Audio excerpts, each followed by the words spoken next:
আর হনুমান যে বলছে মা চুরি করেছেন পদ্ম, এটাও ঠিক, তবে মায়ের উদ্দেশ্য অতি মহৎ।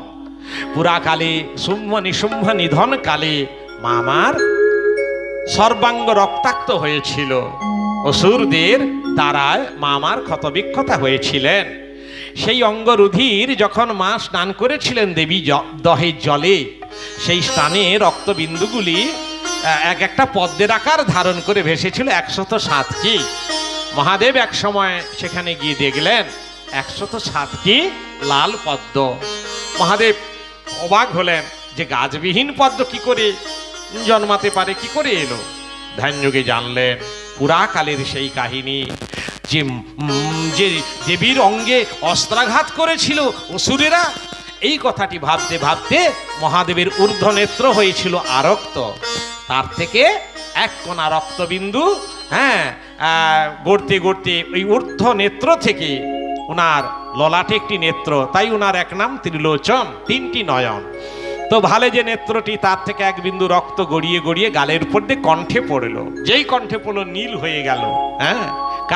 কারণ ওনার এক নাম নীলকণ্ঠ।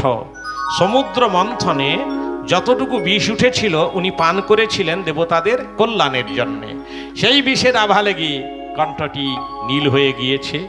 নীলকণ্ঠে যে রক্তবিন্দু পড়ল নীল হয়ে গেল। নীল রক্তবিন্দু যেই সেই দেবীদহের জলে গিয়ে পড়ল, তার থেকে একটা নীলপদ্মের সৃষ্টি হয়েছিল। মহাদেব চক্ষু নিমীলন করে দেখেন যে একটা নীলপদ্ম। কি ব্যাপার, আমার নেত্ররুধির থেকে নীলপদ্ম? বাহ বাহ বাহ, তোরাও সকলেরই সঙ্গে নীল হয়ে যা। তাই নীলকণ্ঠের কথা মতো 107টি মায়ের যে সেই দেবী মানে মায়ের অঙ্গরুধির থেকে প্রস্ফুটিত হয়েছিল 100 রক্ত বিন্দু থেকে 107টি ওই লাল পদ্ম, তারাও সব নীল হয়ে গেল। তাহলে শিবের নেত্ররুধির থেকে একটি, দেবীর অঙ্গরুধির থেকে 107টি, এই করে 108টি নীলপদ্ম দেবী দহের জলে ছিল। বিভীষণ জানত, শ্রী রামচন্দ্রকে জানালে হনুমান সেগুলি রাম আদেশে এনে দিলে।